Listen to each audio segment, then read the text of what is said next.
And ka-choo, the Rams off season just keeps getting better. I'm Joe Terosian, and this is RamView.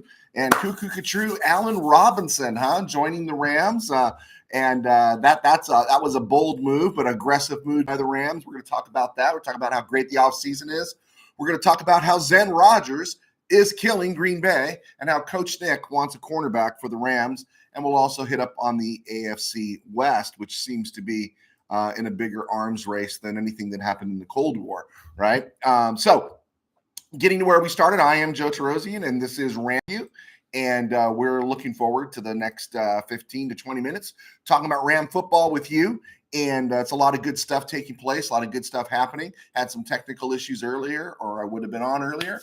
But it is. The Rams responded to the Von Miller signing in Buffalo by going out and getting a wide receiver.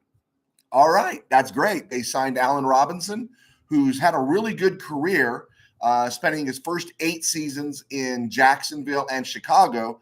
And before you poo-poo it and slam it, Robinson's put up some really good numbers. And who have his quarterbacks been? Blake Bortles, Mitchell Trubisky, rookie Justin Fields, and Andy Dalton, okay? And he's put up good numbers. He's never had a quarterback like Matthew Stafford or been in an offense like Sean McVay's. So it was a heck of a signing. It was a very aggressive signing. And yeah, it makes you wonder about what's in the future because you got a wide receiver room if all goes to plan, right? Cooper Kupp returns. He will. Robert Woods returns. You got Van Jefferson. The likelihood is everyone's thinking is that there is no market for OBJ because he's not going to come back until late in the year. And he'll sign a 1-year thing with the Rams and then come back and go someplace else afterwards because that Robinson deal is a 3-year contract. So OBJ is likely to be back. We're not 100% sure. And there's also that knee that's had its second ACL. There's Tutu Atwell, Ben Skoranek, and Jacob Harris. So when I saw this break yesterday, my first thought was, okay, Jefferson and Atwell become expendable. Now, I know there's buzz about Robert Woods getting dealt, but Woods has a significant contract. He's coming off an ACL. Now, we know if Cam Akers could come back in 6 months from an Achilles, anything's possible with someone with a work ethic in the NFL, and Robert Woods is that. Robert Woods would be a brutal hit emotionally for the Rams to move off him. And I didn't want to go there thinking about that because of everything that Woods does and what he meant to the team and what he means to the team. So I'm gonna assume Rams are keeping Woods. But Jefferson and Atwell, while they're still on their rookie contracts, it was wisely pointed out, yes, they are. They're on their rookie contracts. Packaging them with some draft picks might be able to net the Rams something that they think they need. And it's really interesting because it hinges on what's going on with OBJ. Because right now, if OBJ doesn't sign, Woods ain't getting dealt, and we don't think Woods is going to get dealt anyway. But the Rams have 4 receivers in the room. Okay, if OBJ decides to stick around and there becomes a November return for him and another playoff push, and he's in LA, he owns a house in LA, and he has something like 4 million Twitter followers. Where he wants to be is here. He doesn't want to be in Atlanta. Where is he going to go? He's not going to go in the NFC anywhere because there are no quarterbacks left. And we'll get to Zen Rodgers and what he's doing to the Green Bay Packers. And, of course, the Packers are enablers, but we'll talk about that. Where is he going to go? I guess he can go to the AFC West, but the Raiders have already made their moves. The Chargers have made their moves. Maybe the Broncos have their receivers. The Chiefs have their receivers. Does he go to Buffalo? Does he leave LA to go to Buffalo? Does he leave LA to go to Pittsburgh with Trubisky? Where's he going to go? And so I'm thinking OBJ rehabs, comes back, shows everybody, and then gets some money next year. But if that happens, Kupp, Woods, Jefferson, OBJ, and you still have Tutu Atwell, that everyone is written off Tutu Atwell. You can't write off Tutu Atwell after one season. You just can't. I'm sorry, you can't write off Tutu Atwell after one season. And if the Rams trade him, they trade him. But he does have some value. I think he's a 4.3 burner. He's been around for a year. He's had a chance to physically build up a little bit, learn, and so he's either going to be an asset on the offense or sit likely, or he's going to get traded, and that's where his real value lies right now if all falls into place. And so is Van Jefferson. I think we like Van Jefferson. I think everyone's got a soft spot for Van Jefferson. But honestly, Van Jefferson is not Robert Woods. He's not OBJ, and obviously he's not Cooper Kupp. But we're not seeing that next progression. We see the zip, we see the fly, but we're not seeing that next progression in Jefferson. And I still think he has value. And so I really think either Jefferson or Atwell could be packaged. And here's the other thing that no one's really thinking about is the Rams have 8 draft picks this year. Now, if you look at the same scale that they're applying to compensatory picks going into 2023, besides their picks that they already own, the Rams are in line for something like 3 fifth-round compensatory picks, a 6th and a 7th, which would add their draft total to 10 draft picks for the 2023 season. And in those 10 picks, there's a 2nd-rounder and a 3rd-rounder, and those are high-value picks in the Rams scheme. If you package them with a Jefferson, with an Atwell somewhere, it'll be interesting to see what the Rams do because they have some movement here. They have some flexibility. It'll be interesting. It'll be interesting to see. Even if OBJ walks, I could see something happening. The Rams have invested a draft pick in Jacob Harris. They've invested in, he's not going to play too much on offense this year unless there's injuries, is Ben Skoranek. Also, they have to look at what they had with Bryson Hopkins because he didn't line up just on the line in the Super Bowl. He lined up out wide, and is a big target receiver. And so there's depth on this team when you go Kupp, Woods, and Robinson, and then you're talking Jefferson, Atwell, and then all these other players I mentioned. So someone's going to get packaged. You have to think someone's going to get packaged while they still have value. And then, of course, all the mind starts ticking yesterday is because the news breaks that, okay, Von Miller's gone. But then Zadarius Smith, who was in line for a 30-plus rock contract with the Baltimore Ravens, he changes his mind. And this is where my mind went. My mind went immediately to, he knows the Rams need an edge rusher, and maybe he thinks he's got something cooking with the Rams, and he pulled out. Because I don't know why you pull out of money. Zadarius Smith didn't play a lot last year. He's had great seasons in 2019 and 2020. He came back healthy at the end of last year. But you got to wonder what he's thinking of pulling out of that contract with the Ravens, which is a quality organization. So I'm wondering if he thinks maybe there's something there for the Rams. And so that was another thing that was clicking through my head. But in terms of the Rams making a deal for another edge, no. Zadarius Smith, possibly. But what I really see happening here between Zadarius Smith being a free agent who wouldn't cost us a compensatory pick and having some excess in the wide receiver room, having some draft picks to play with, I could see the Rams playing wait and see because you don't want to overvalue or overpay somebody. Maybe some of these guys like JD Clowney, Zadarius Smith, maybe they hang around on the market a little longer. And the longer they hang around on the market, it means their market has closed and you can get them at a better deal.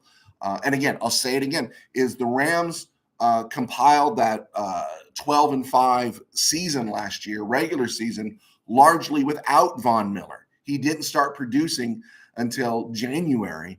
And even in the game he really kind of showed up a little bit was the Week 18 game. We still lost that to the 49ers. The Rams made do with Justin Hollins, with Ogbo, with Okoronkwo, with Terrell Lewis.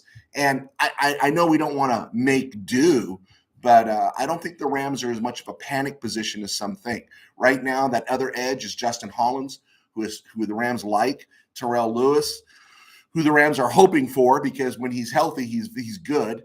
And then, there was the Nelson Spruce of last year's preseason, which was Chris Garrett, and they still have belief in him. So the Rams have some young guys they can believe in until then they have to make a move, and maybe they hold on until they see what they have. The other question that came up after Allen Robinson signed, everyone's go, Allen Robinson, OBJ. Loyal RamView follower Nick Karavitas, the coach, out here in Southern California. He still wants the Rams to bring in another cornerback. And personally, I'm into David Long and Robert Rochelle. I don't think the market for cornerback right now is any better than what the Rams have, unless you want to pay. The free agent market still has Stephen Gilmore, Joe Hayden, Kyle Fuller, Tavon Young, Chris Harris, and Patrick Peterson. Four of those five guys, or five of those six guys, are all over 30. A lot of tread on those tires. Also, the Rams play a lot of zone, and this is one of the reasons, because when the Rams really played a whole lot of zone this year, people felt Darius Williams struggled, because Darius Williams was more of a cover corner, and he struggled. He got lost in zone quite a bit. He didn't have a pick this year. And Stephon Gilmore is a high-end corner, but he's a cover corner. And so he's 31. His market value is 14 rocks a year. I just don't see it. I just don't. Then you got Joe Hayden, mileage, Kyle Fuller, mileage, Chris Harris with the Chargers last year, mileage, Patrick Peterson, a lot of good years in Arizona. He didn't play horrible in Minnesota last year. And if he's a dirt cheap pickup, great. But I don't see anything on the free agent market. And then when you look at the draft, the DBs or the corners that'll be available when the Rams come into play at the 104th pick. And these are names that have appeared on various mock drafts by various sites and gurus and experts. These are the names that have popped up as a potential day 2, day 3 draft picks by the Rams. Kobe Bryant, and they're all cornerbacks. Kobe Bryant out of Cincy, Josh Blackwell out of Duke, although he's more a returner. Jack Jones, ASU, Arizona State. I've seen him quite a bit. Damari Mathis out of Pittsburgh. Demarion Williams out of Houston. Another name I've seen appear quite a bit on Ram boards is Isaac Taylor Stewart out of USC. He's a cover guy, which I'm not opposed to drafting a cover guy. I'm just opposed to drafting or signing a guy that's 31 years old, paying him 14 rocks, and his best business, like Stephon Gilmore, is coverage, is man-to-man. Allie Green, the fourth out of Missouri, and Jermaine Waller out of Virginia Tech. A couple of things that you always want to look at when the Rams names appear on the Rams draft board and people talk about the Rams is you want to say, hey, did they play in the Senior Bowl? And Kobe Bryant did, and so did Damari Mathis of Pitt. They were both Senior Bowl participants because I think I shared this last week. The Rams really love people coming out of the Senior Bowl. But caveat to that is that Kobe Bryant did not have an impressive combine at the draft combine in Indianapolis, and neither did, at the bottom of the list here, Jermaine Waller out of Virginia Tech, who was another possible projection for the Rams. And so, I think the Rams are going to draft a corner. They'll always draft a corner. It'd be nice if they can squeeze a little more blood out of the turnip and get something out of Dante Dion, who was extremely valuable last year. I don't want to see the Rams spend the money for that. I think on the offensive line, there's that right guard position. I shared that yesterday. I think the right guard is going to be a battle between in-house guys until somebody proves completely incapable. And I don't think Coleman Shelton's going to prove incapable. Otherwise, the Rams wouldn't have given him 2 years at the 2.5 tender. So there's also Tremaine Ankrum and Alaric Jackson, more tackle, who will supply depth along the line. So I don't see a big move on the offensive line. Obviously, the draft and everything, but I also don't see it at corner, except for the draft. I think Long and Rochelle are going to get every shot to fill those voids, and then of course the other move is the edge. And I think in the edge, the Rams are going to let things play out. That's my guess. Let things play out. Get somebody at a better rate, unless there really is something cooking with Zadarius Smith. And the nice thing about Zadarius is the Packers cut him, which means we don't lose a compensatory pick if we sign him. And so that one had me going and thinking. Around the NFL, the big news is Devontae Adams got traded for a first and a second to Las Vegas.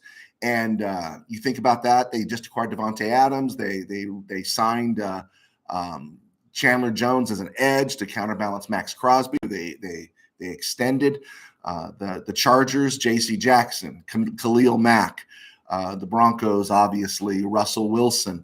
I know Chief fans are getting a little nervous there. They say they're not nervous because there is that cockiness there when you keep on winning, but it's all happening there in that AFC West where it is going to be a battle. And that was a great move for the Chargers because you're not going to get a Devontae Adams. You're not going to get a Devontae Adams with the first round pick. I think it's 8th overall. I'm not sure which number it is. And he's friends with Derek Carr. They go back to Fresno State together. So with that, Devontae Adams going to the Las Vegas Raiders, leaving the NFC, the Rams offseason just got even better. Because now when the Rams got to play the Packers, if they play them in the playoffs, they'll likely make the playoffs. I don't know if they'll play them in the playoffs. You don't have to worry about who's going to guard Devontae Adams. You could do anything creative you want with Jalen Ramsey, and it just makes the Rams road that much easier. Now everyone's getting all amped up about Tampa Bay again because they signed Justin Gage. There's a rumor out there. There's something that appeared on Twitter about Tom Brady trying to invite Julio Jones. Come on, guys. Julio Jones is gassed. That guy is washed. He caught 31 passes last year. Yeah, he can still play when he's healthy, but he's never healthy. And so do you really think that makes me worry? They're going to bring back Chris Godwin, probably Gronk. The Rams have beat these guys. They've beaten Brady 3 times since he's been in Tampa. Do they become the number 1 threat to the Rams? Probably, because I don't think Green Bay is. Because I think Aaron Rodgers, Zen Rodgers, is killing Green Bay. I think he is. This guy is not interested in winning. He is. He can't be interested in winning. You can't take a contract like that and expect to win. Is he one of the better? Yes, of course. We know all that. He deserves everything he gets, yada, yada, yada. Okay. But he's killing that team. And every year it's is he coming back? Is he coming? Who wants to deal with that? Who wants to deal with that? And I'd be happy to get out of Green Bay. I think Green Bay's in some serious trouble. Yeah. Will they likely make the playoffs again? Yeah. Because Rodgers is good. But who's going to want to play with him? Is Green Bay, even though people say, there's nothing in Green Bay, there's winning in Green Bay and such. But is that a destination? Do you really want to go to Green Bay and play for a quarterback like Zen Rodgers? I don't know if I want to. And it's a great place to start, but I don't know if it's where I want to finish. And Devontae Adams made that perfectly clear, and the Packers moved him for a 1 and a 2. And I think they made a huge mistake. They enabled Aaron Rodgers. They should have said, dude, just retire. We're not renegotiating. And if we have to struggle with Jordan Love for a year, if we have to lose Devontae Adams, then we're going to save the money and reload. That's what we're going to do. We're going to reload and go trust our player personnel. I know they haven't had to think about a quarterback since 1992, 1993. They've gone 30 years without having to think about a quarterback, but they've trusted everybody else in player personnel up to this point. They really should have cut Aaron Rodgers loose or just say, dude, walk or go, whatever you want. We're not renegotiating your contract. I think there's a mild rebuild that they can get away with because the NFC North is a terrible division. We don't know what's going to happen with Chicago. Has everyone sold on Justin Fields? The Lions are just hoping to get to 7-9, right? Or 9-7. Wow. And they've done good. They've done well. Dan Campbell's done a good job there. But is it happening? And Minnesota, they brought in Kevin O'Connell. They still got Kirk Cousins, and they're okay. But, I really think the Packers, the more this appears what's going on, the contract that they gave, extension they gave Rodgers when he was holding them hostage, I really think they should have let him walk and just rebuild. Because everyone talks about how great Aaron Rodgers is, and I like Aaron Rodgers, but come on. Oh, man, he only threw 4 interceptions. Yeah, my guy threw 17, led the league, and got a ring, okay? So let's not get all caught up with that. We've talked about the AFC West and where that's trending, but keep an eye on the Rams. There's a couple things there I just want to reiterate as we wrap up is I think right guard is going to go to Coleman Shelton. It's going to be in-house battle. Maybe they will. I don't know who's out there they want to give money to. I think they gave a nice little contract to Coleman Shelton. It's because they believe in him. He's going to get first bid, first crack. And if it doesn't happen, of course, they'll make a move. They're going to draft people in the guard spot. And everyone's going to always draft an edge. And I think they're going to draft a corner. But on the market for corners right now, I wouldn't want any of that. I'd be more interested in Dante Dion being back than I would getting any of those guys that are on the board. And then, of course, the edge position, Zadarius Smith. That one's interesting. But I also see the Rams waiting. Just wait. It's not like there's a big hole there, and that's kind of upsetting. There's a big hole on the other side, on the other end of the line. No, it's not. That line, these are the same kind of guys that were filling that spot for most of the 2021 season, and it only went to a heightened level when Von Miller got rolling. But until then, the Rams were making do with Ogbo Okoronkwo, Justin Hollins, Terrell Lewis. And so it'll be interesting to see. I don't think the Rams need to rush into anything. And who knows? That wide receiver room, right now, if OBJ comes back, that wide receiver room, there is absolutely no room for Van Jefferson or Tutu Atwell. And there is market in Tutu Atwell still. And more so this offseason than next offseason. So keep an eye on that. I can see a room and a move and a packaging of picks there that'll be kind of exciting to see. But I see it in due time. And again, as the guy on Twitter, Ram Report, said, he doesn't follow me, I follow him. On Rams Report said, he says, have the Rams ever done anything in the Les Snead era that you've ever wanted them to do? They're always surprising you. So it'll be interesting to see. Enjoy the moment. Okay, folks, my name is Joe Tarosian, and I am a sports writer. My book, Tangent Dreams, is on Amazon. It's also my website, joetarosian.com, as well as my explicitly Christian dystopian novel, Sin Virus. You can see those on my website, also all available at amazon.com. I don't do Patreon. This is how I do it. And then also, you can read FanView every Monday, and From the Ram Cave every Friday on joetarosian.com. All right, cool. Thanks a lot. Keep an eye on the free agency tracker. Leave your comments. I love comments, even when you disagree with me. And thanks for the subscribes. All right, guys, we'll talk to you soon.